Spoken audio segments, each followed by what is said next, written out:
Jesus Christ, Paul. Did you know that you actually can't win an Oscar for acting if the character's name is the same as your name? So we actually have to DQ Mr. Giamatti in this instance. Relax. Paul Hunnam, I'm sorry. You just showed up. That's not acting.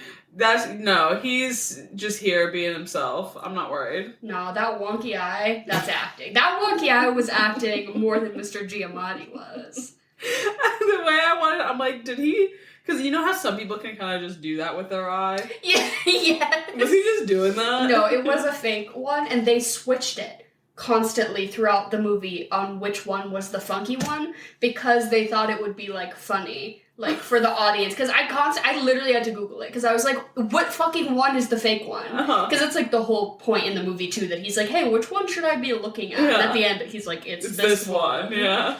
But, yeah, they were, like, constantly throughout filming, it was the left, then it was the right for a while, then it was... Because I was like, what fucking one's the wonky one? Because you can tell when he's looking, one is normal and straight, and the other one is... Wonky. Wonked. The other one was Chalamet as Wonka, all the way off over here. I do want to know how they do that, like... I think probably just, like, it's probably, like, a really thick contact lens, I bet. That's gotta be so uncomfortable. Yeah, I don't know, though. Don't quote me on that. Like, as Paul, you gotta walk around, like, just one eye in it. Yeah, I guess so. I'd love to know more. We probably could just Google it, but... That's a good idea. Anyways, guess what? You don't have to Google the name of this podcast, because I'm gonna tell it to you. It's The Swamp. It's an acronym. Stands for some whack-ass movie podcasting. My name is Dara. As always, I'm here with my lovely co-host, Emily. Hello, everyone. And I've started to put these on YouTube. Oh, so, fabulous. On our Patreon, which you can subscribe to for $2.86 a month, where we'll be talking... We've actually already talked about the... Oscar nominees, Oppenheimer, Barbie, and Poor Things all have been covered over on our Patreon. Mm-hmm. And we're doing Oscar theme month this month, and we figured as the nominations came last week, we wanted to do one that was, like, relevant and present. One that I actually cared about, too. Yes, yeah. But yeah, you can see us for the first 5 minutes. You can see what we look like. And then if you want to watch the whole thing, you can subscribe to the Patreon. But I'm saying it so that I hold myself accountable so that I actually do it. Mm-hmm. Because exporting videos that are like an hour long fucking takes forever, bro. Oh, yeah. And I'm like, I don't want to just sit and have my computer be like occupied by this thing. I remember like back when YouTube was in its heyday, people being like, "Oh yeah, video's gonna be posted in 13 hours," and they would like show the little bar going. But it was like a 9-minute video. Exactly. We're like fully posting a movie length videos on YouTube, and I'm like, oh, an hour is such a long render time. Oh my god.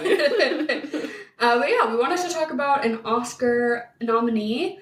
This one is nominated for Best Picture, Actor, Supporting Actress, Original Screenplay. I hope it gets that. And Editing. Interesting. Which I hated. You hated the editing? The wipe transition, the crossfade. The transitions were so giving like iMovie, and I don't know if they were trying to do... Do you think it was supposed to be like that, though? Because it was like early 70s and that kind of like... Yes, I think they were maybe trying to do something. I thought that the first like 10 minutes of this movie were brilliant. The way that they did the intro credits to sort of like mimic old school. What old movies looked like, and like the way that they like put in who did the color grading and shit, like with like logos and stuff. Like you don't see that anymore. I thought that was really cool. But then as soon as we started getting into like long crossfades, I was like, no, man. I didn't hate a long crossfade. The wipe takes me out, but a long crossfade I think does it for me, honestly. The one moment that really won me back over was when he's looking for Dominic Sessa and he goes outside and he screams, he's like, Angus! And then the wide zoom from him to, like, the entire landscape of the, do you know that? Like, all within a second, it was like, whoom. Was this after the movie theater or something? No, it was when they were still at the school. It was, like, a manual handheld zoom out that was, like, shaky and, like, but it was so funny because it was just, like, the empty, vast space of the whiteness, like, so funny. I know what you're talking about. Yeah. I do wonder, did they shoot this on film, or... I don't know about on film, but I thought you were going to guess, like, on location. Well, yeah. I know that. Yes, yeah. This whole movie is very much... I'm so sorry. Ahead of time, we both are from Massachusetts. Yep. We both are tried and true New Englanders. I just recently moved to Boston. Yeah. Oh, my God. And so we're going to be really annoying with, like, the references in this movie, because this is very much... a referential New England. This is a Massachusetts movie. Yeah, for sure. Like, they filmed most of it in that little arm, Cape Cod? Someone rode that. That's what this movie feels like. Yeah, right? But yeah, so sorry in advance if you're not from the United States or New England for the myriad of, like, like, I'm gonna just say names of towns and hope you know what I mean by that. I was, like I said, I moved to the Boston area recently, and so I'm traveling all over a lot to pick up things on Facebook Marketplace. Nice. Some of the Massachusetts town names are so fucking ridiculous. And I've known this, and I'm sure you've known this. Mashpee.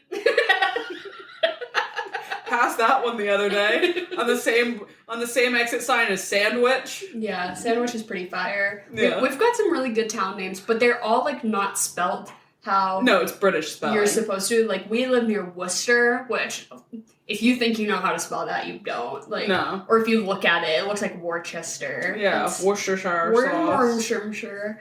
What is it? Leicester? It couldn't be worse. Yeah. Mashpee is pretty bad. That's pretty bad. Please be safe when you're picking things up from Facebook Marketplace. Yeah, I'm at the end of it, but yes, I'm trying to, it's so funny because I just go by myself, and I've only bought anything from women. Okay. So. Slay. Yeah. But also it could be, like, a man saying his name is Ashley, and then he's gonna sex traffic you. Absolutely. Yeah. Everyone be safe out there. Don't be just linking up in random parking lots. I did a Facebook Marketplace. It's bad, too, because I go to their house. That's not good. You should meet at a secondary location, in public. I know it. But one time I did a Facebook Marketplace, like, link up where they came to my apartment building, and I just had to bring the thing down to them, and I fully brought, like, a full-size kitchen knife in my, like, hoodie pocket with me. God! Because I kept having these, like, fantasies, or, like, not fantasies, the opposite. The opposite, where I'm like, oh my god, I'm gonna hand this thing to them, and they're gonna swiftly push me into their car door and drive away, and I'm gonna have... Or, like, the chloroform. My 18-inch steak knife fucking ready to go. Yeah. But then I felt like the creep because I was the one doing the sale. And I'm like, oh my god, I hope she doesn't see the outline of this huge knife in my pocket. She's gonna think I'm about to strike. What were you selling, by the way? Oh, cat backpacks. Like backpacks that you could put your cat in. With the little pod. With the bubble and the pod. Yeah, my cats are huge. I bought them not really thinking about dimensions. And, like, my cats, like, sat in them as a joke. Like, they'd be open and they'd sit in them. They'd be like, yeah, you try to close this thing. Yeah, okay, idiot. Yeah, my cats are enormous. So that was not going to work. Yeah, you do have some big cats. They got big bones. Exactly. Well, like, obviously Bean is a little, like... She's fat. Yeah. Her vet says she's an overweight cat. Yeah. You know who she reminds me of? Queen Latifah. Oh, that's such a compliment. We always say she's Jack Black because she's super agile. Yeah. She's very fit, but she's huge. So she's sort of like the Jack Black of cats, like she can fully do karate. Yeah. But, she's just a little heavy set. No, she has the allure of Queen Latifah. Wow. Like, I want to give her all the attention. She doesn't have to bat an eye at me. She doesn't know me anything. Yeah. Winston, though, is, like, a fit cat, too. And he's big. He's, like, a big boned, but he's kind of skinny. Yeah. He reminds me of the cat from Coraline. Yeah. He's got, like, the body type, like, if he was a man that all those boys on TikTok that are skinny strive for. Don't sexualize my cat like that. I'm not sexualizing.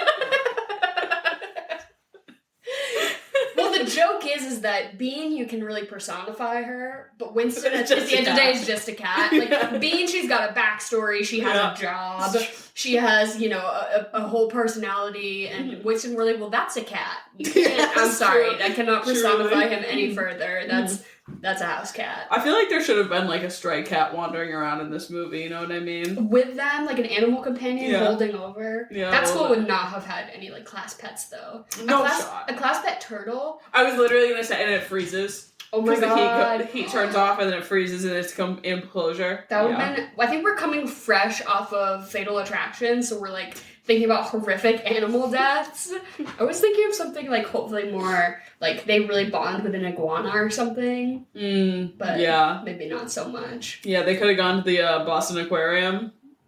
Was that open in the 70s? Hell no. Well, who's to say? I doubt it. Yeah. It could have been. I don't know enough to prove or disprove anything in this movie. Yeah. It actually took me a little too long to realize it was set in the past. Like, shut up. Like, a little longer than it should have, honestly. I was like, wow, is this really... Because they're, like, at a fucking Catholic school. Like, in Massachusetts, at a fucking boarding Catholic school. I was gonna say, it can really be any time period. They, like, yeah, I'm sure they make those boys dress like that to this day. Oh, absolutely. With their little skinny ties. Absolutely. But then, I think it was when they started talking about the Vietnam War that I was like, oh. Yeah, okay. This color grading is all checking out now. Yeah. The brown. The hairstyles, yeah. The abundance of brown is really checking out. Yeah. Oh, we're talking about the Holdovers 2023. I don't know if I said that. They got that. But they get the gist. Basically, we're here to sing the praises of Mr. Paul Giamatti, or at least that's why I'm here. Mm-hmm. He's sort of my dark horse in the Oscars race. I truly believe that Cillian Murphy will win. Unfortunately. I think that it is... I don't think that performance was anything special. Oppenheimer? Thought it was fine. Really? I thought it was Oscar-worthy. And I think he's great. But I think maybe he's just great in everything. Yeah, exactly. Well, it's just... I watched Oppenheimer for a second time not too long ago. How was it? I'm scared to. It's fine. Because we saw it in IMAX. It's just fine. We saw it in IMAX and I was like, I can't watch this at my house.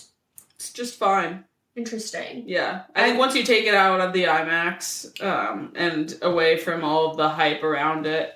Because it's my statistical pick, or my prediction, rather, for Best Picture. Yeah. Maybe Best Director. You think Best Picture? I think it has a better chance. What do you... Poor Things won the Globe. For comedy. Oh, yeah, I forgot. Oppenheimer won for drama. I forget they do, too. Yeah. I don't know, though. They seem to be trying to really widen everything in their lens. What won last year for picture? Last year was everything... Coda. Not Coda. That was the year before. Wasn't it Everything Everywhere? Everything... Was that last year? Wow, that feels like a million years ago. Yeah, that was last year. So, Holy shit. mean, if we're staying on that track mentality, like... Or was it like, we gave one for the funky movie... Now let's get back to now we get another 10 years of boring movies. Yeah. I actually really like the lineup this year. It's a good one. I'm 6 out of 10 of the way through it. So I've still got 4 to go. What ones have you seen? I've seen Oppenheimer, Barbie, Killers of the Flower Moon, The Holdovers, Maestro, and Poor Things.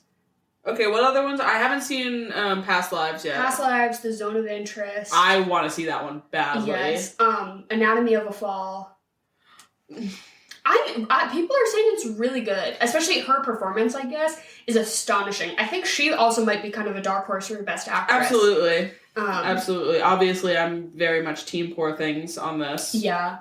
Or Killers of the Flower Moon. Would love to see Lily Gladstone win as well. Even though I do think she should be in supporting. I've been really waffling back and forth on this, though. Because originally, I was like, she was not the main character of the movie, therefore she's a supporting, right? Yeah. To me. But then I'm like, would I equate her role in that movie to the same as, like, who else is in the supporting actress category? I'm thinking Divine. I think Divine had more of a... That's true. Her role is massive in this movie. Yeah. Very, very... That's a great point. To be putting her in a supporting category, which I understand, it's more about the relationship that Dominic Sessa and Paul Giamatti form. But her screen time is up there. On par with his, I would say. Yeah, she is an integral part of this movie. She's, definitely maybe the argument you could make. And I think she had more screen time and she was giving more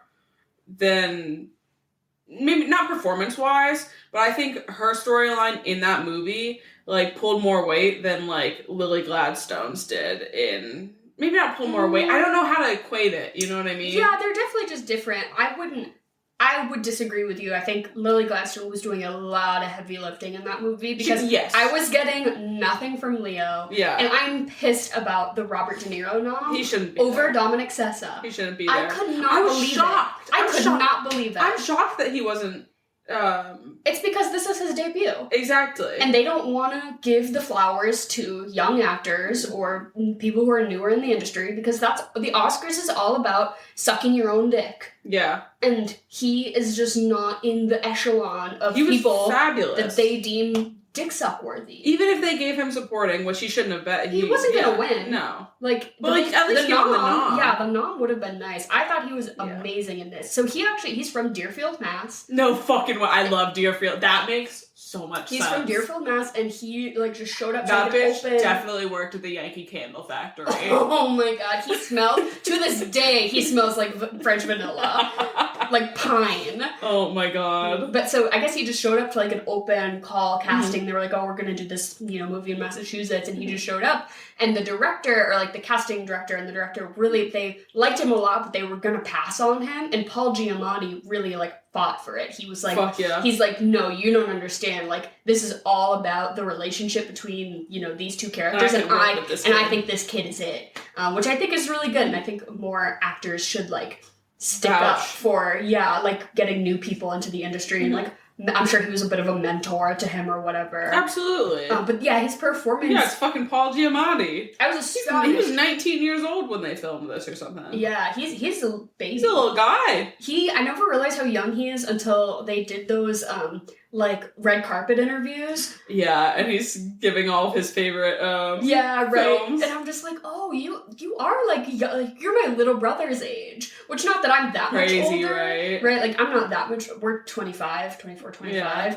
But oh my god, a little baby 19-year-old. Yeah. That makes me feel really old. Yeah, right.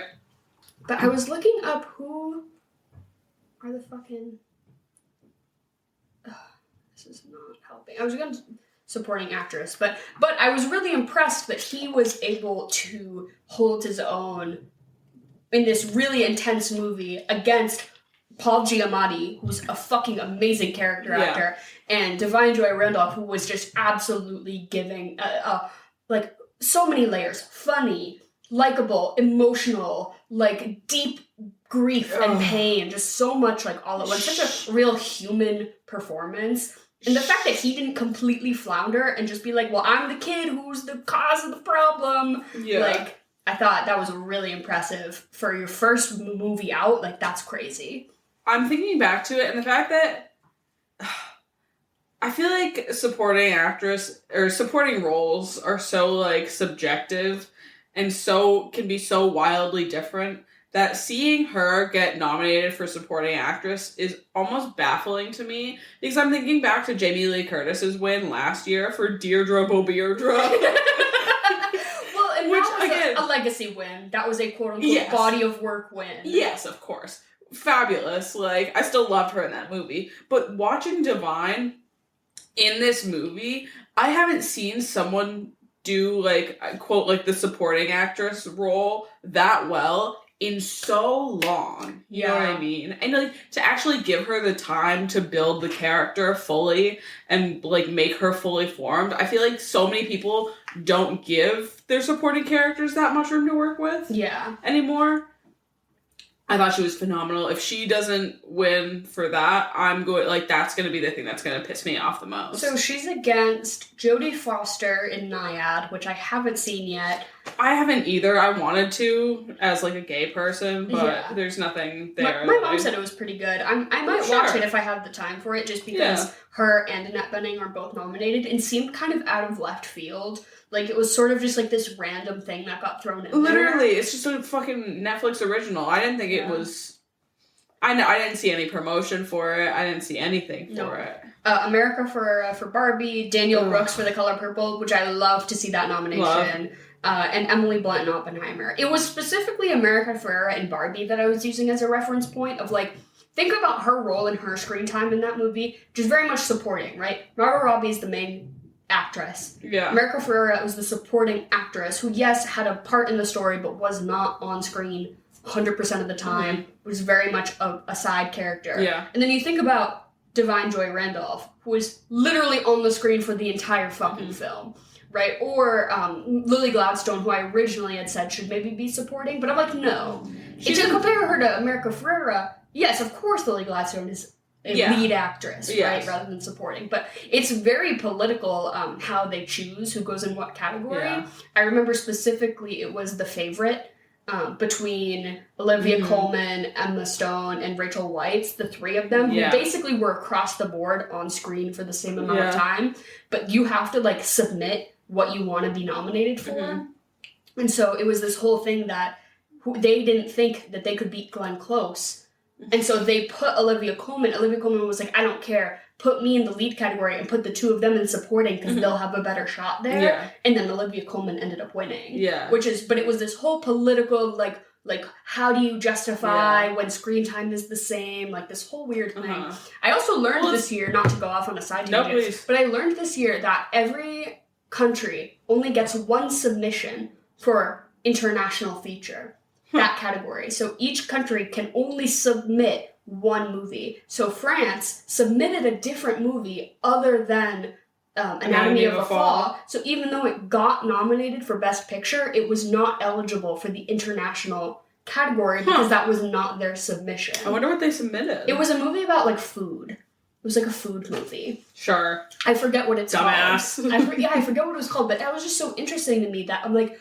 why are we... I understand you just can't make it a global film ceremony, because that's just, like, too many factors, I guess. But I'm like, damn, one per country? That fucking sucks, bro. Because, you know, I'm like, the best and then pictures, that gets whittled down. The best picture could be all international films. Like, who's to say if we let more... I don't know, that whole category has been just really, like, going through some changes the past handful of years, and always just seems kind of, like, confusing to me, because if something is nominated for Best International Feature and Best Picture, then doesn't it inherently have to win? Like, The Zone of Interest is the only international feature nomination that is also up for Best Picture. So statistically, if the other movies were quote-unquote better, wouldn't they have also gotten a Best Picture nomination? Right? So you kind of have to give it to that one, like, right? I mean, that's what they did with Parasite. Yeah. But I don't know, it's so weird to me. I don't know, man. But it's all very weird, the way that they do things. But I do think that they could potentially choose Paul Giamatti over Cillian Murphy just because of a sort of body of work thing, that they would sort of want to honor this, like, older industry person. If they're going to do it, I don't think they're going to do it for this one. Yeah. I think that, which I think they should, if that's what they were going to do. Yeah, I don't know. I think it's just the fact that, like, Oppenheimer's just Oppenheimer. And, like, it was a good movie, and it was certainly interesting, and it was beautifully done and everything. But at the end of the day, it does strike me sort of in the same vein of, like, it's a bit of a long, boring movie. It feels a lot like The Theory of Everything to me. Gotcha. You know what I mean? Yeah. I did think that this movie could have cut back a little. 2:15? Yeah. That was a little generous. We could have cut back on... I'd say hour 52 hours, like, tops. That extra 15, don't know what was it for. Yeah, I just think that there were some, like, long sweeping shots of the campus that I was like, okay, let's get to it. And usually I am really bothered by it. It didn't bother me in this one. And maybe it's because I'm like, I know this place, you know what I mean? Yeah, I guess so. And it was, like, well done, so it was less very bothersome. Well done. I loved the soundtrack that they did for this. Oh my god, phenomenal. So, yeah, my dumbass being like, I didn't realize it was set in the 70s. They fucking opened with, like, Cat Stevens. Jesus Christ. Like, my one brain cell is, like, not with it. No, I loved it. I thought, do you know that kid who's, like, he's, like, the bully, basically? Yeah, Kuntz or whatever. He's, like, a TikTok star or some shit. Really? I swear to God. That's so weird. He was, like, a TikToker, something. I could be so off. Let me fact check. He did not look familiar to me, but... But I thought that was so strange. I did like the way they paced it, that... It wasn't, he was the only one that was held over. Yes. It was like, kick it to your parents. Yeah, get fucked. That, like, whole humorous situation. I also thought, I almost wish we got some time with the other kids a little longer, because I think it built Angus's character a lot more. Like, we saw that he was, like, truly a good person, like, when he helps the kid who, like, has the nightmare, and, like, little things like that of him, like, you know, sticking up against the bully. I don't know. I thought that having those other kids around sort of helped build up, whereas once it was just him, we were just sort of left to, like, now we, like, quote-unquote, like, know who he is. Yeah. So it's like, oh, God, but I wish we kind of had more time, because I found, like, the group dynamic with all the kids to be kind of, like, interesting and funny. Absolutely. But again, I'm not trying to make this movie longer than it No. currently was. No. But do we want to give a brief recap? We're already, like, 30 minutes in. Angus Tully, played by Dominic Sessa, is a student at a private boarding school. Catholic, I assume. They go to church at one point. Yeah, it's a Catholic. But like a Catholic school. And he has been kicked out of a couple of other schools for, like, acting out and bad behavior. And basically we find out that his parents are not together, and his mom has been moving him from school to school, and he's been sort of acting out because of this. And the professor is Paul Giamatti, and he's sort of like the old curmudgeon-y professor that nobody, like, really likes. He teaches classics, which is, like, not really a super riveting subject. Well, actually, it depends on what you're into. Yeah. But easy to make that super boring, and he definitely does not really let the kids have any leeway.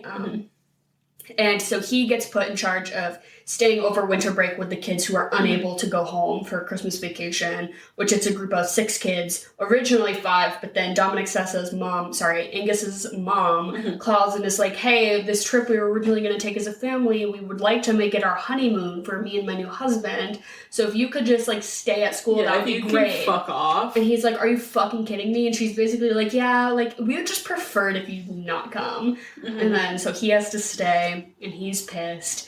And then all the other kids end up leaving because one of them convinces his dad to come via helicopter and take them all the way to go skiing. But they can't get in contact with Angus's mom, so he has to stay. So he's left as the lone holdover. Him, Paul Giamatti, and then Divine Joy Randolph. What's her character's name?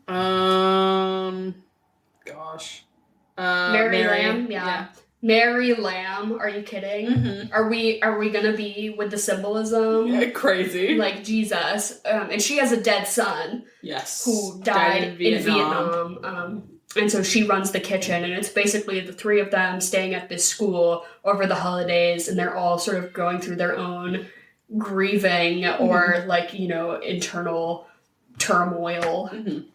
And then basically for Christmas, Paul Giamatti says, hey, what can I do to make this situation a little bit better? And Angus is like, I want to go to Boston. And he's like, oh, God, I guess so. And well, now we have to go to Boston. So they go into Boston, and basically Angus's ulterior motive was that he wanted to visit his dad, who he had previously said had passed away, but actually was in a mental institution. Yeah, like a psych ward sort of situation. And he goes to visit him, and it obviously doesn't go super well because the dad is not all there. What is it? Schizophrenic, I think, is what they... Yeah, he said it was, like, bouts of schizophrenia that turned to violence, and then, like, a lot of other just, like, mental health problems. But so he goes to visit him, and he doesn't really seem to be registering who his son is, and this is obviously pretty upsetting.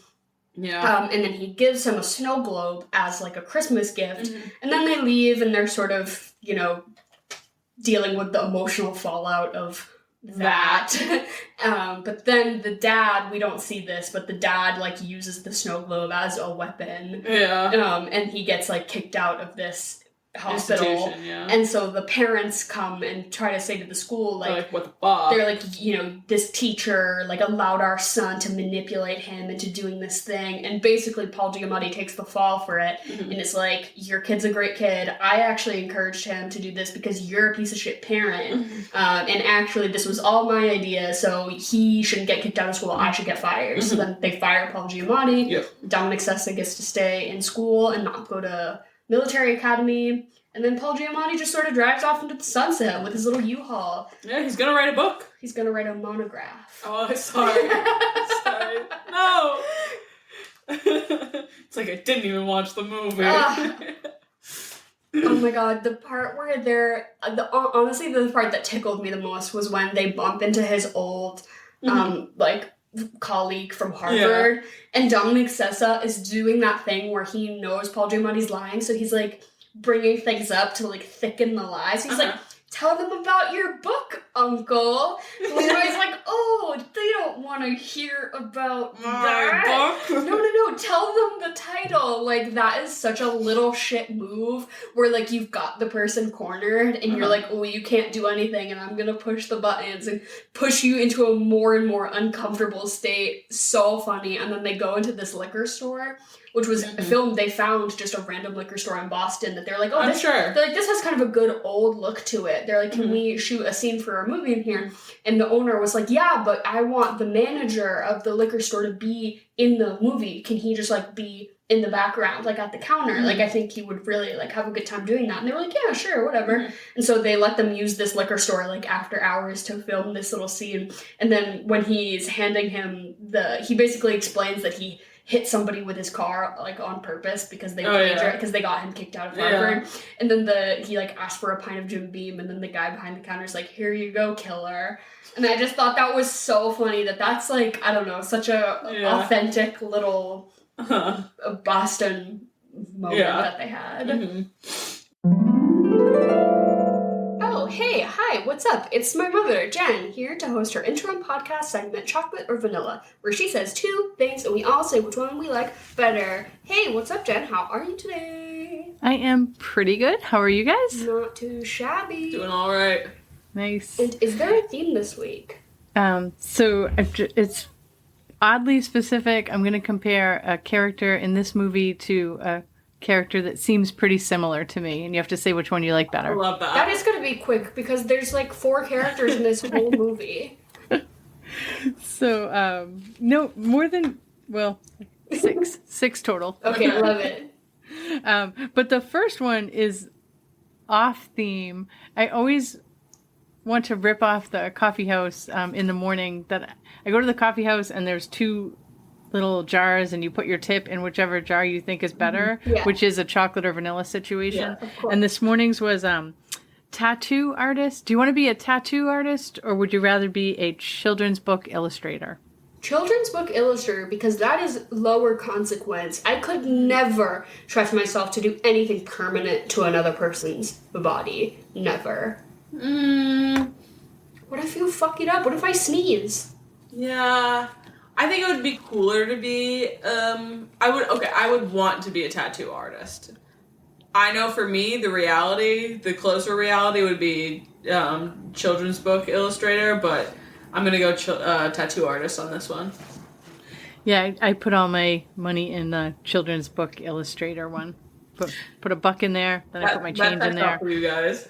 I have like pre-trauma. Like, it's nothing that's happened to me, but it's what would happen if I got a tattoo. Jen would sever my limb that I replaced, and she would sever her relationship with me as my mother. No, I wouldn't. I would feel really bad if it got infected. That's all. It would get infected. That's why. Knowing you. Yeah. Jen, you have like the disposition of someone that would write really great children's books, and like you're very calm and collected. Like I could see you at the local library like doing a reading. Thank you. That's so nice. Teach the kids about PT. Like, you gotta stretch every day. Oh yeah, Jen, you'll be not happy to hear, but I have to go to PT for the first time in my life. Is this for your back? Yup. Yeah. Did you schlimpadimsk? Not sure yet. I got x-rays today. Ugh. So they'll give me an MRI if they can't figure it out from there. Oh man. Too young to have back pain. Yeah. Well, Jen, you should ask us the titular question. Are you a holdover? Chocolate or vanilla? Oh my god. I'm like... I'm a little out of it today. I get it. Chocolate or vanilla? Chocolate. Vanilla. Chocolate. Also, if you don't like your exercises, you just let me know and I'll hook you up with an exercise program. Thank you. Next one. Richard Dreyfuss in Mr. Holland's Opus versus Paul Giamatti in this as Professor Hunnam.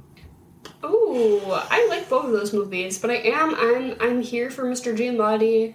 This Oscar season, I'm putting my eggs in that basket, so I am gonna say Paul Giamatti in this, but I really did enjoy Richard Dreyfuss's performance in that movie. I have never seen Mr. Holland's Opus, so I'm going to have to go with Paul as Paul Hunnam. Okay, I will go with Mr. Holland's Opus, and you should watch it. It's a good one. It's long, but it's good. Yeah. Maybe I'll watch it tonight. And like, as somebody who's participated in like music, like as an activity, it's like definitely would appeal. Next one, the overly smart but kind of troubled student. So Dominic Sessa as Angus Tully, or Robert Sean Leonard as Neil Perry in Dead Poets Society. Ugh, I hate Dead Poets Society. I know you're gonna say that. Performance is fine, but I hate that movie. Yeah, it's just fine. I hate that movie. So I'm gonna say Dominic Sessa in this. Yeah, I'm gonna go with Dominic Sessa as well. Dead Poets Society is fine, and I feel like you're supposed to watch it when you're 16 years old, and like that becomes your sort of guiding star for a month, and then you're back to who you were before. I'm sure I've told this story on here before, but I had an English teacher who thought he was Robin Williams, and he fucking had a framed picture of Walt Whitman on his desk, and he made us all stand up on the desks, and we were all like, first off, you're not tricking any of us, we've seen this movie, so you're not, like, this is not a fun original thing. We're all like, so you're making us act out a scene from a movie. This is fucking weird. And there was like, one girl was pregnant, and like, not everybody can get up on the desk, and these desks are like public school desks from 40 years ago, and we were all like, is this for real? Are you fucking for real right now? We're like, he had a full Darth Vader costume in his room, though, which was pretty cool, and he would let, like, if you didn't want to read it out loud, he would let you put the Darth Vader helmet on, so, like, nobody could see who you read Romeo and Juliet out loud, nice, which was pretty fun. I like that. I will go with, Dominic Sessa. I thought he was awesome in this. I think he deserves supporting actor nom. I thought he was great. We talked about it at length, Jen. Did you like the movie? I did like it. I mean, I didn't think it was amazing, but I thought it was good. Mm-hmm. Yeah. Next one, the sad homemaker, caretaker, Divine Joy Randolph as Mary, or Viola Davis as Abilene in The Help. Ooh. Oh, that's so tough. Miss Viola Davis. She ate that up too. Yeah. Divine Joy Randolph was so good in this, but I have to pick Viola Davis. She smashes. She hits it out of the park every single time, and she was great in The Help, but she's great in everything.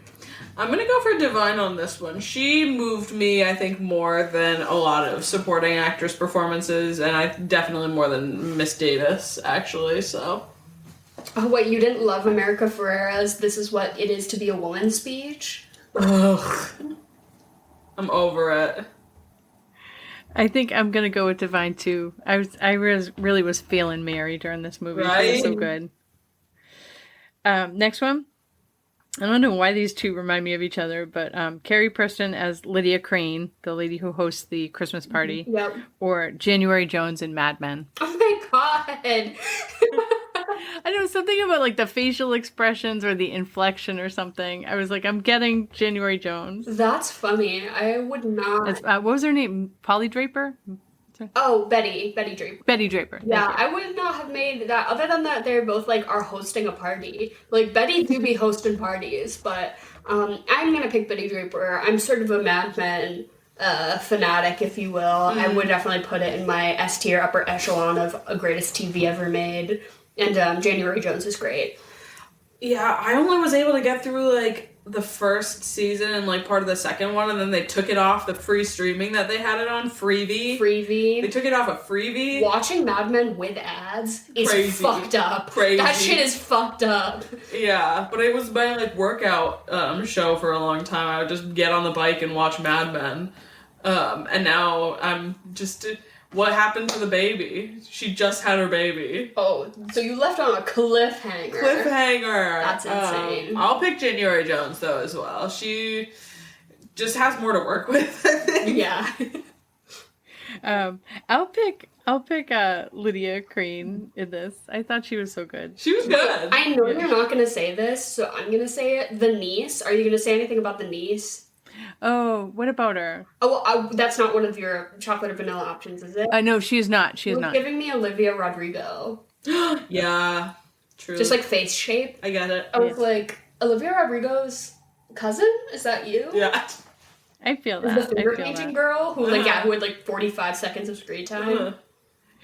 Back to Emzo. You have some shows that are your workout show. Yes. Like, yes. A handful definitely. of them. Yeah, that I watched. What was it? The last Mike Flanagan show, Fall of the House of Usher. That one was one. Okay. I haven't been working out lately, so nothing in the cards at the moment. See, but... you're like saying shows. Mine are like YouTube videos because I can only exercise for like bouts of 10 minutes and then I'm like tired. Well, it's like if I was to walk on the treadmill for 45 minutes to an hour, I couldn't do it without having my fucking screen time. Like, I'm no better than a baby. True. With an iPad, so... Yeah. I need to be listening to music pretty loud and upright looking at the TV with the show of my choice on there. Mm-hmm. Yeah, I get that. Next one is, to make it that long, to make it the like longer distances. Yeah. Next one, the kind of the D-bag student, Teddy Kuntz in that one, or Joey Donner in 10 Things I Hate About You. Oh, fuck Joey Donner. I mean, fuck both of these guys, but I guess Joey Donner in 10 Things I Hate About You is a more impactful performance because we really saw his douchebaggery, like, follow through and, like, sort of get, what was coming to him. Whereas this character, I just feel like it was sort of like, okay, now he gets to go skiing. And, like, who's to say whether he passes Professor Hunnam's classics class or not, but I feel like we didn't really get enough of him to, like, have an arc. See, I've never fully watched 10 Things I Hate About You, so I'm gonna go for Kuntz in this one. That's literally insane. I liked his hair. Yup. You said he's like a TikToker or something, right? He's an actor, but he is on TikTok, I guess, okay. Yes. But he probably has, like, a good following of young teen girls. I'm totally going to go with Joey Donner because, you are watching 10 Things I Hate About You very soon. Yeah! I'm going to tell you. Next one, speaking of hair, Rebels with Long Hair, the kid who plays Jason Smith in this, or the kid who plays Ronnie Bass in Remember the Titans. I've never seen Remember the Titans. I don't my gosh. sports movies. Sorry. This is a sports movie you would probably like. It is heavy on the sports, but I think you would like it. It's like the one, right? It's like the one that is most... Isn't Ryan Gosling in it too? Cute little Yep. Ryan Gosling. Is that the one where they sing in the locker room? Yes. To defeat racism? And on the field, exactly. Yeah, right.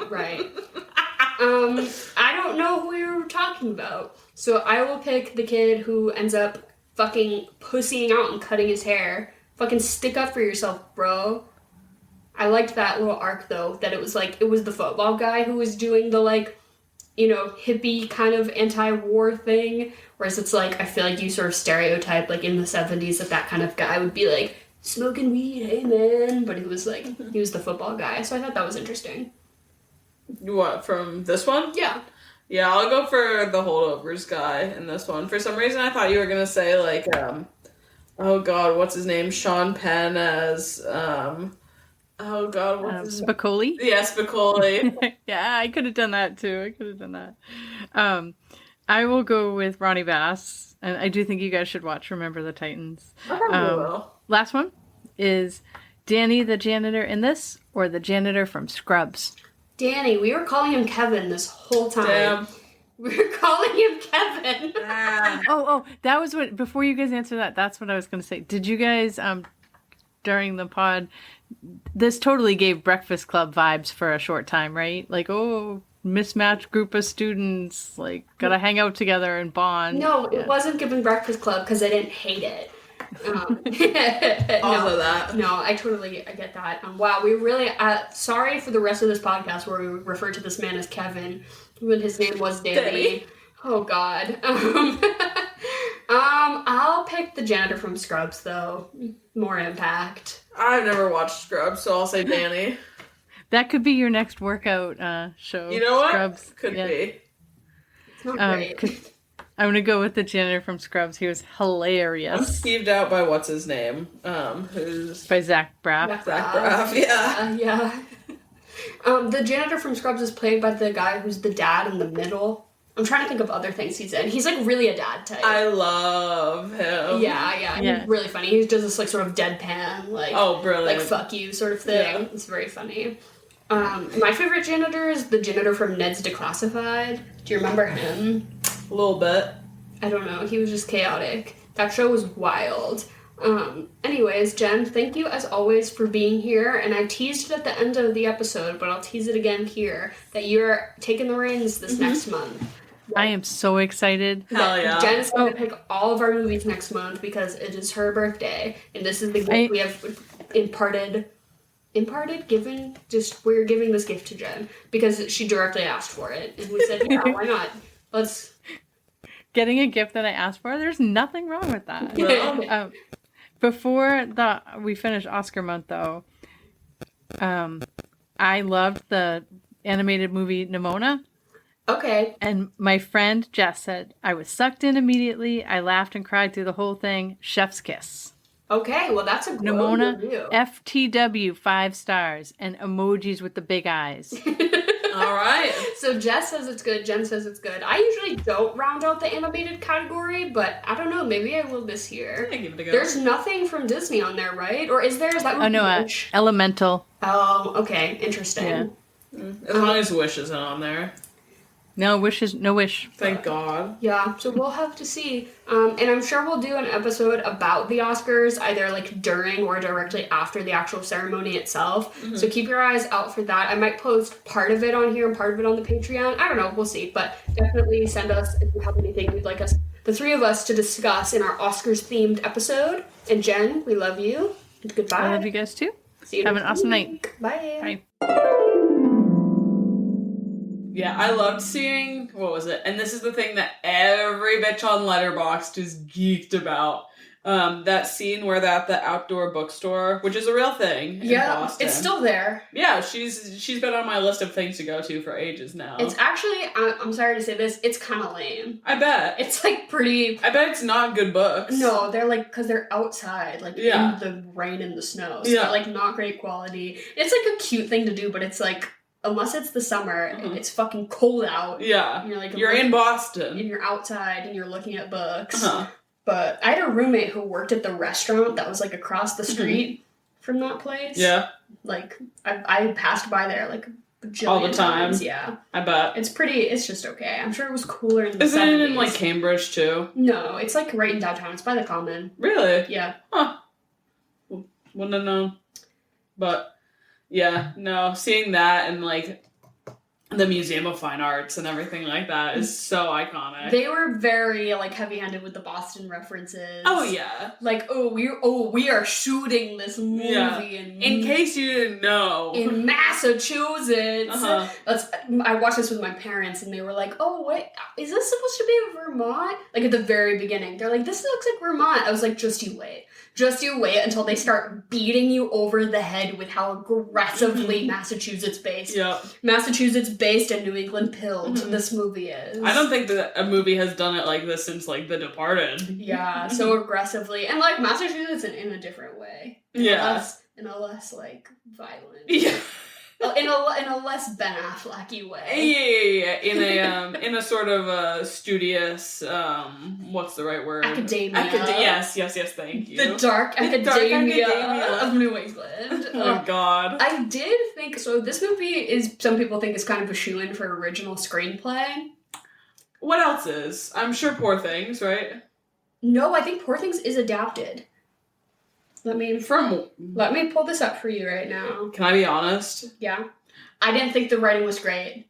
In the Holdovers? Is that what you're going to say? No, I don't understand the difference between adapted screenplay and original screenplay. Adapted from what?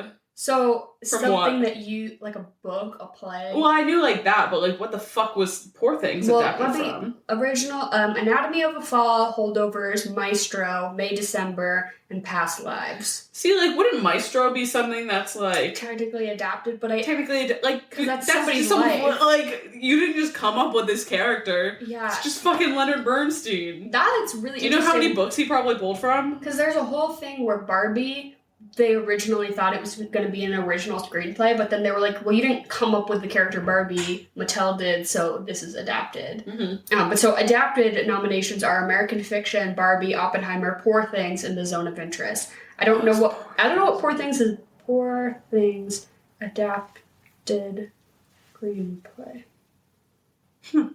Okay. That's what I figured it was, but like some of these things I'm based on a 1992 novel. Okay, I guess. Yeah, it's based on a book. Interesting. Yeah, I didn't know that. Okay, here's the thing that can I be honest about generally. Yeah. I'm not mad that Margot and Greta weren't nominated. Me either. I'm so over that whole conversation. That movie is not Oscar worthy. It's so stupid. The fact that Ryan was nominated was wrong. Absurd. It is absurd. Wrong. The thing that I will give them, Billie Eilish's nomination for Best Original Song. Can I say something controversial? I hate it. Can I say something controversial? I think Olivia Rodrigo's song from the Ballad of Songbirds and Snakes is so much better, and no one agrees with me on this. No, I'm so here with you. I don't know if I've talked about this with you or not, but I've talked about this with like a lot of people. That song so takes the movie and like really like puts it into the actual song, you know what I mean? The fact that the Becky G song from the Flamin' Hot Cheetos movie got a nomination and that song didn't. What the fuck are you even talking about? The Becky G song from the Flamin' Hot Cheetos movie that's nominated for an Oscar. Becky G's on her way to an EGOT. I'm gonna kill myself. No, she's not gonna win. Billie Eilish is gonna win. We all know it. But even Dua Lipa wasn't nominated? Oh, that crazy. Pissed me off. That was wild. I don't like the song. I don't like Billie Eilish. I think her brother's a fucking freak. Yeah, that's true. I feel pretty neutral. He skeeves me. He skeeves me out. Skeeves me out. I think her music is fine. It's just not, like, my She's favorite. fine. She really pissed me off the other week with that shit saying, like, you outed me.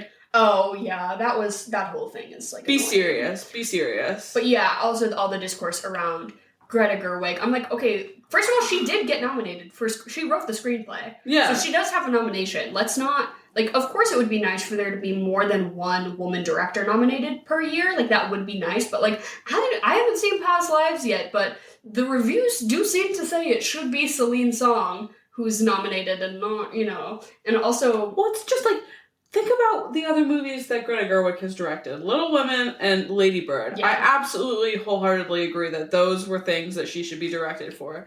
This movie, it's not that serious. Yeah. And I'm not saying that all Oscar-nominated movies need to be serious movies. They don't. There's room to have fun with it.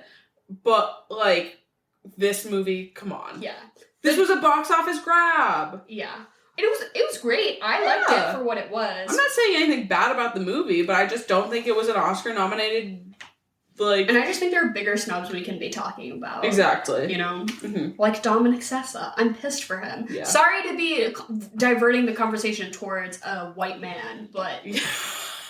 But justice for my boy. Have you seen those tweets that are like, is it too late to uncast Timothee Chalamet as Bob Dylan? No, literally. Get him out of here. He'll do fine. Dominic will do fine. Oh, no. Timothy will do fine. If we've seen anything from his singing abilities in Wonka, though, I'm not here for it. Ugh. And I know you don't have to be good at singing to be Bob Dylan, because Bob Dylan was kind of not a good... But I'm like, if Timmy can't even make his voice, like, not sound like bro-y to be Wonka, then how is he gonna do, like... Timothy's really on his downfall for me. Yeah. It's the Kylie Jenner of it all. No, for me. truly. Oh my god. Yeah, I would love to see Dominic Sessa in Wait, that. you know that scene from the 3rd season of American Horror Story where it's like Jessica Lange is like losing her hair? Oh yeah. And what's her name? Emma Roberts is like, surprise bitch, there's a new Supreme. But you saw the last of me. Timothee Chalamet's curls are gonna start to kind of deflate. Yeah. Oh my god. He starts like actually gaining muscle mass. They cast him in a Marvel movie. That's the end. And then it's Dominic's time, and I'm okay with it. A new twinkie skinny white boy. He's like weird in the way that I want like Timothee Chalamet to be weird. You know what I mean? Like, have you seen the Phantom of the Opera? Yeah. So funny. I love it. So I'm good. I don't need little NYU Timothee Chalamet. Give me Deerfield Dominic Sessa. Yes, Deerfield Dom. I'm here for it. Dominic Sessa, if you want to be on the podcast. Oh my god, I don't think we couldn't handle it. We can just have a Massachusetts-based pod. That's so true. Please. A couple of people have asked in the past who our like dream guest would be, and I think I consistently say Brittany Broski. But truly, when I jokingly am like, oh, you know, so-and-so come on the pod. Truly, if I had to conduct myself in a professional manner and interview an actual celebrity, I think I would just immediately start pissing my pants. Like, I would just immediately say the wrong thing. I've never said the right thing in my life. I feel like if it was like Dominic Sessa, he's new enough to the game that like we could just talk to him like a normal person. I feel like Renee Rapp would be an easy person to talk to. Absolutely. Renee Rapp would finger me on the pod. Renee Rapp is like the I don't even know. She's got like way too much like fuckboy energy. Yeah. You know what I mean? Oh, for sure. People keep saying that they're like, oh, she clearly doesn't have PR training, but I'm like, yeah, I love it. Her bringing up Wendy Williams like in interviews, I'm like, I'm here. I need more of this. No, she gives the same energy. Like I was saying the other week when we did Chicago, is that matron Mama Morton's gonna fuck you through the screen. Renee Rapp. It's the same thing. Renee Rapp is gonna turn you gay with a swick of her wand. Yeah. She like winks at you and you come on the spot. Yeah. Involuntarily for 45 minutes. Like, Jesus. Please. Not enough. Oh my goodness. This has become more of an Oscars podcast. Oh, I know. Oh well. But what are we to do? It's Oscars month. Yeah, sorry, you're here for it. We're here for it. I was cracking up because my dad, so I watched this for the first time with my husband. We watched it before Christmas, which that was the pocket, bro. To watch this movie in the days leading up to Christmas. Like not Christmas Eve, the day before Christmas Eve. No, I think we watched it like the 15th or something, you know, like a good while, but we're like leading into the holidays. Like that was the primo time for this movie because it's exactly when it's set, but just like vibe wise, you know, it's not very celebratory or happy. No, it's not a Christmas Eve one, you know, but it was just right. After Christmas, my like feelings about this movie just sort of deflated a little bit because I'm like, it's over. Yeah, it's in the past. I saw your Letterboxd review. You gave it like 3.5. Yeah, I thought that it was a little corny at times, and I think I like it more now that I've watched it twice, but I think that some of it was just giving like a Hallmark movie, but written and directed by like Massachusetts academic liberals. It was very like there's this joke of like one of the most cheesy lines in dialogue that you can do is like somebody's walking away and then they turn around and they're like, hey, thanks. Oh, it's this side. Like that it was so like, hey, thanks. Yeah. Like, say something different than that. Like, I did, you know, it was funny. It's this side. Like, yeah, that did fit, but at times I was just like, oh, this is just a little corny for me. It's a little too long. It was doing all the right things, but I think, honestly, I'm comparing it to the stock of this year's Oscar nominees, which I just feel like are very, very strong. Like, I think if this had been nominated 2 or 3 years ago, I really would have put it up as a top contender. Yeah. But this year, I'm like, it's a hard fight to be in. Yeah. Yeah. The one thing I really loved about this movie though is because it's really simultaneously did this well of being funny, but also being like very like serious and uncomfortable almost. Yes. And you can see it, for me, it was most evident in that scene where Dominic Sessa is going a little crazy, like he's really got cabin fever, and he dislocates his shoulder in the gymnasium. When he does the cartwheel? Yeah, he does this big-ass flying cartwheel, and then you don't hear anything for a minute, and he just starts wailing. So funny. And it's so funny, it's hysterical, but then it very, like, quickly gets to like they're in the ER and he's getting his shoulder popped in. Yep. And it's like funny because it's like, oh, dumbass, like dislocated his shoulder, but it's showing you like how they used to dislocate a shoulder and the like sounds he's making is terrifying.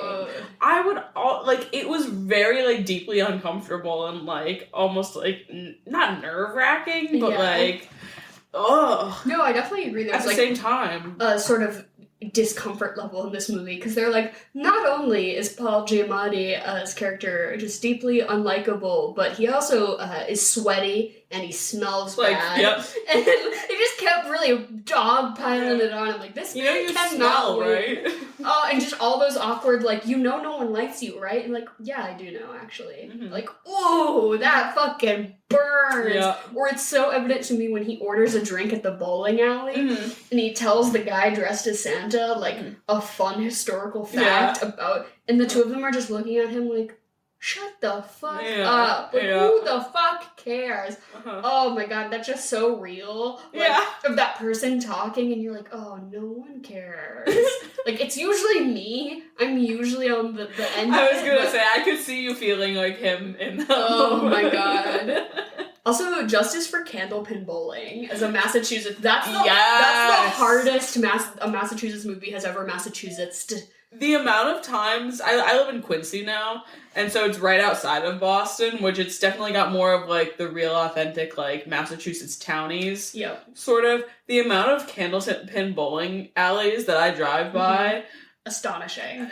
You would be amazed. I hate it. It's so I love hard. it. It's so hard. You regular bowl instead? I like to regular bowl. I love candlepin. Ugh. Duckpin's fine too, but candlepin, fuck yeah. I'll destroy it. I just think it's like, mine just go in the gutter. The ball's too light. See, I can't do the heavy ball. Okay, wait. We had this whole conversation on our the Big Lebowski episode. We did. We can't get too much into bowling. Sorry. We can't get too much into bowling. You're right. Oh, when we had nothing to say about that movie, so we're like, so what are your thoughts on bowling? Oh my god, but so I watched this with my parents, and like at the beginning when they're like introducing the setting of the school is called Barton. And my dad goes, Barton? Like the Barton Bellas? Like from Pitch Perfect? And I was like, shut the fuck up, Gary. My dad loves the movie Pitch Perfect.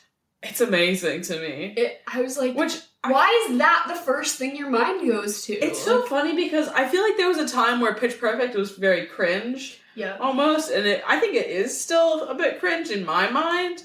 But people love it. It's very much got like a cult following. It's persisted as a classic, I would say. Yeah, honestly. Yeah, it came out like, what, probably 10 years ago? Something like that, yeah. Yeah, I wonder if it will like stand the test of time. My dad will fully watch the third one. I've never even seen the second. If any Pitch Perfect is on TV, he will stop and watch until it is complete. Fuck. It's insane. Yeah, he's like, oh god damn it. Trapped here. I was gonna watch the game, but now I have to watch Pitch Perfect 3 again. Fuck! That's hilarious. Do we want to get into our regular scheduled programming? Absolutely.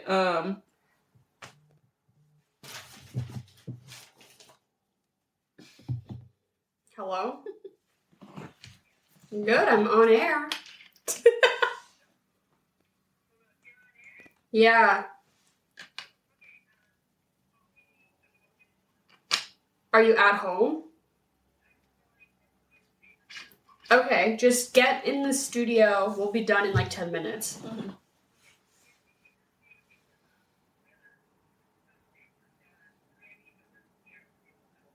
Okay.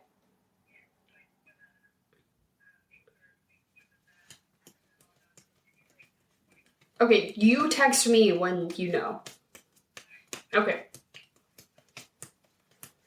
So let's get into our regularly scheduled programming. Absolutely. I feel like for Fuck, Marry, Kill, it's Paul Giamatti, Divine Joy Randolph, and then the janitor. Was his name Kevin? Yeah. I made Kevin. Unless we want to swap him for, like, what? No, there's no one else. Like, there's not really enough adult. I'm actually gonna kill Paul Giamatti on this one. Yeah, sure.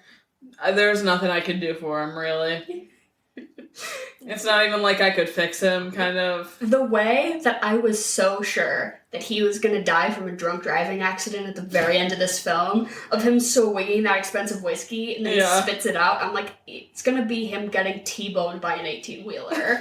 Like, fully, like, Mean Girl style hit by the bus. That'd be, oh. But yeah, I don't think there's anything really there. You know what I mean? Divine, though, I can be there for her. I can just be someone stable. Sure. And I think we would get along. I would love to cook for her for once. Uh-huh. I'm gonna marry her, and then I'll fuck Kevin? Yeah. Yeah, that seems about right. Kevin was a little iffy for me. Yeah, but he, he didn't prove to be dislikable. Exactly. In any way. Mm-hmm. Yeah, I'm trying to think of a reasoning to do something different, but I cannot fuck Paul Giamatti. No. Like, in a lot of other scenarios, yes, I can. But when he was blue in Liar Liar. Absolutely. Get that paint on me. Mm-hmm. But in this scenario, I just don't see it. I don't see him even really liking me as a person. No. I don't think he would enjoy our time together. No. I think he would feel like this was a waste of his time. Yeah. Which I'm just not here for that. No. So I'm also gonna kill him, and then I agree with you, because Divine is offering way more than either man in this scenario. Yeah, for sure. Mm-hmm. And it's gonna be tough, but we're gonna get through it. Exactly. And as lesbians in the 70s, it's gonna be tough. Yeah, biracial lesbians in the 70s. But we're in Massachusetts, so we're better set off than just about anywhere else. That's true. We can move to Northampton. True. We'll start you'll be fine. Yeah. You'll be fine. Start a little life there. And then you're hosting your little, ideally, roughly 10 days before Christmas, you're hosting your little holdovers party. What are you going to serve your guests? A hot toddy. Okay, right? So true. Brown, winter, brown whiskey, a little bit of honey, something just nice and cozy, and little chicken pot pies. Oh, personal chicken pot pies, cute. Normally, I would say shepherd's pie because that's my preference, but for some reason, a chicken pot pie feels really right for this one. Yeah. And again, brown. Yeah, and like the 70s. And the 70s, that feels right. Ideally, I would have like a cherry pie or an apple pie afterwards. We can pie on pie. Dual pie. Yeah, exactly. Dual wielding pies. Maybe a cherry because they do their little cherry jubilee moment, which I didn't even know what that was. I don't know. Again, probably a 70s thing. If you really wanted to get, no, it's a little later. I was gonna say Jell-O. That's like 50s though. That's the Jell-O mold. Yeah, disgusting. What is going on? I went with like a hyper Massachusetts. McGillicuddy's? No, oh my god, no. Which also, I really want to know because I've only ever really lived in Massachusetts or Connecticut. Is McGillicuddy's has it made its way across the states? You know what I mean? Yeah, I don't know. Or is it a very New England thing? Other states don't have nips. We call little bottles of alcohol, nips. Single shots, we call them nips. But other people, they're shooters or airplane bottles. Yeah, those are common because people want to drink in public and be able to throw them away. Yeah. Everyone is an alcoholic. Because it's Massachusetts, but I mean, I know bitches have rumplements out in the Midwest. That's their thing. But McGillicuddy's is very New England. Yeah, probably. All our bitches out in Ohio, if you're 21 plus, let us know if McGillicuddy's are culturally near you. Yeah, are they relevant? But I went for a cocktail called a Cape Cod. It's just a vodka cran. I was gonna say with lime juice, which you should be adding lime juice to your vodka cran anyways. But it's just a vodka cran with lime juice as a Cape Cod. So I figured that was because this movie's very whiskey heavy, and I'm just not really about that. And then the Fluffernutter sandwich is a Massachusetts staple. This is not something that's popular anywhere else. Are you serious? I didn't know that. Yeah, and it's fluff, marshmallow fluff and peanut butter, like a peanut butter and jelly, but no jelly with peanut butter and fluff. And then I like to butter the outside and grill it like a grilled cheese. You slut. It's a dessert. It's borderline a dessert. Yeah, well, you at places like the Big E, which is again another Massachusetts staple, you'll find that shit deep fried. Oh yeah, so good. But damn, I didn't know that. I think I ate a Fluffernutter for lunch until maybe the 3rd or 4th grade. Yeah, every day. It's a very Massachusetts thing. But also, the chocolate chip cookie was invented here. You could have some chocolate chip cookies. Basketball. You could. You could eat a basketball. I was trying to think of things that were like Massachusettsy that weren't like seafood because I don't want to have clam chowder with this. Like No. Yeah. Get that shit out of my face. No way. I'm good. And then what are you gonna follow this movie up with? So ideally, like you said, you're watching this around Christmas time, right? I'm gonna go with another Massachusetts Christmas-based movie. Little Women. Yep, I Little was Women. literally gonna say the same thing. My other alternate was you should watch another great Paul Giamatti performance, and your two options are Liar Liar, starring Frankie Muniz and Amanda Bynes. Of course. And also his TV series where he plays John Adams. John Adams. I live down the road Yeah. from where John Adams lived. No. Paul Giamatti as John Adams is like the acting performance of a lifetime. I don't know which streaming platform it's on. I think it might be HBO. It's like an HBO like miniseries. It's really good stuff. You know what I didn't realize too? The original Dunkin' Donuts is in Quincy. The first Dunkin' The Donuts. flagship? The flagship Dunkin' Donuts. I drove past it on my way to the Goodwill next door. Have they like updated it and modernized it, or have they kept it in its original condition? I haven't been inside. It's giving old school though, like Okay. signage wise. Because the new Dunkins are like, they look like banks. Yeah, Every no. building It looks doesn't like a look like bank that. now. No, it definitely, she stands out. Interesting. That's why I clocked her. I was like, who the fuck are you? She said, I'm the owner of this house. Who the fuck are you? And then what are you gonna give this movie out of 10? 8.5. Wow. I okay. like this movie a lot, and it's definitely self-serving and very much from a Massachusetts perspective. Yeah, I love it. I want to give it a 7, but it's like a 6.8 to me. But I'll give it a 7. I'll give it the 7 because it is sort of an underdog. Did you know though that the man who directed this movie is a sexual assailant? Why am I not shocked? Rose McGowan, also victim of Harvey Weinstein. Rose McGowan, his name is Alexander Payne, and he is a piece of shit. He's a grade A piece of shit. Great. Who directed this movie. Fuck. Yeah. Well, he's not. He's not nominated. Good. No. Well, that's good. But it is just like when you like watch him like a movie, and then afterwards you like see who directed it, and you're like, oh fuck, you're the worst, huh? God damn it. Yeah. But not that really factors into my opinion of the movie, but it is just like a bummer. Yeah. Yes, certainly a bummer.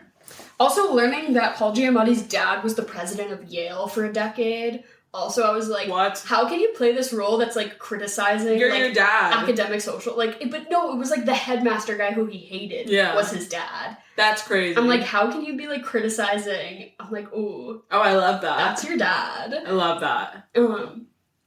But anyways, this was mostly an Oscars episode, but who cares? Thank you all for listening. If you want to see our faces, we're on YouTube now, so you can click the link in the description below to subscribe to us there, or any other platforms if you want to check out our social medias, if you want to DM us, if you want to email us. Anything, suggestions, chocolate or vanilla ideas, movie suggestions, even just something you've seen recently, we would love to hear your Oscars opinions. Absolutely. Obviously, if you're like really riding hard for something.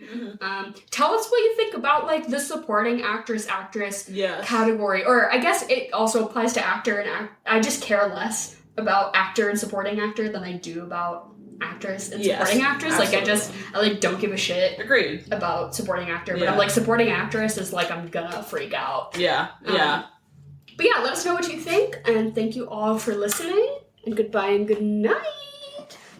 Oh, and okay, at the very end I'm going to say next month, February, we are giving the reins to Jen because we last year did our birthday months. We allowed the other person to pick all, so you got all of April, I got December, and Jen was like, hey, can I have February? And we were like, yeah, sure, why not? So fucking hold on and just wait for whatever the fuck Jen has in store for us next month. All right, bye.